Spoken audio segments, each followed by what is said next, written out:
All right, so all the other videos and exercises that we've talked about are maintaining and using the current range of motion that you already have in the hips, along with learning to brace the belly so you can use the hips by themselves and not compensate through the low back or the trunk.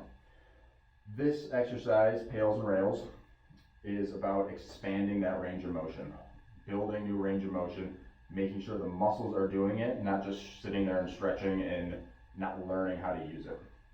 So we're going to be in this 90-90 position. Front foot, hips at 90 degrees, knees at 90 degrees, back trailing leg, knee at 90 degrees, and this is almost going to be straight. What we're going to do is I want you to kind of rotate the pelvis and sit back just a little bit. You might feel a little stretch in the front here, that's okay, a little stretch in the back. It should not be painful. And we're going to hang out here for about 30 seconds to 2 minutes. So once you hang out there for about 30 seconds to 2 minutes, whatever's comfortable for you, what we're going to do, we're going to take this back foot and we are going to push it down to the ground. So from this angle, I am going to push this foot and ankle into the ground. You should feel the back side of the hip working, maybe a little bit into the groin.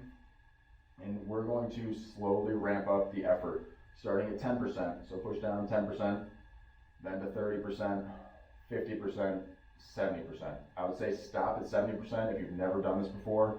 This is very challenging for the muscles and the nervous system. It's almost like strength training for the joints. So as we push down, get up to 70%, we're going to hold for 10 seconds. Once we hold for 10 seconds, what I want you to do, you're going to try to lift this leg off the ground. It's not going to move. The goal is to put the effort into lift. So I'm trying to lift. Lifting. You might start cramping right here. Fight through that cramp. Cramping is okay in this position right now. It's teaching them, it's showing the muscles that it needs to be used to do that motion. It's almost like the brain's kind of freaking out, trying to figure out how to use it. So the only thing it can do is spasm and lock it down. You're going to lift, you're going to hold it for about 10 seconds, and then you're going to relax.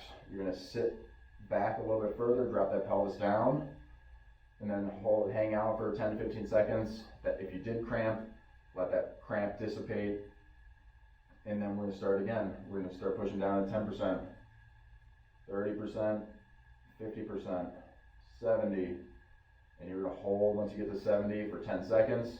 You should feel deep in the hip working, and once you hold for 10 seconds, you're going to try to lift. You're going to try to lift and hold for 10 seconds. And then relax. Sit a little bit further, hang out there for about 20 to 30 seconds. Repeat that 1 to 4 reps. The ideal is about 3, but depending on if you've done this before or if you've not done this before. If you've done this before, you might want to go 3 or 4 reps, holding for maybe 70 to 80% effort. If you've never done this before, give it 1 rep. You might be sore from this the next day. The next thing we're going to do is a modified version of this. So a lot of people can't sit here comfortably. What we're going to do is we're going to sit in this bear position. So knees are bent, hips are bent, and we're going to take, I'll use my left leg here, we're going to take this in towards the middle. So now we're working on that internal rotation. It's just not as an excessive position like that 90-90. From here, we can use our hands to balance a little bit. You're going to hold that same 30 seconds to 2 minutes. Build a little bit of a stretch in here. From there, you're going to take your hand and put it on the outside of the knee. You're going to push, again, building an effort, 10%, 30, 50, 70. Once you get to that 70 or 80%, you're going to hold, pushing that knee against the hand for about 10 seconds. You should feel deep into the hip working. Once you've held for 10 seconds, you're going to try to pull this knee down and in towards the ground. So we're trying to rotate that femur, that upper leg, into the ground, and you're going to hold for 10 seconds. Again, you might cramp in the side or front of the hip. Fight through it as best you can. And then you're going to relax. Now we have a little bit more range of motion, so we're going to hang out there, let the body and brain kind of get accustomed to it, and then we're going to push out again. And you're going to cycle through this, pushing out for 10 seconds to pulling in. Again, that 1 to 4, 2 to 4 reps. The more you've done this, the more reps you could probably do. Just like with any weight training, you want to progressively overload. whether it's you're putting more effort into the pushing or you're doing longer holds, more reps, more sets.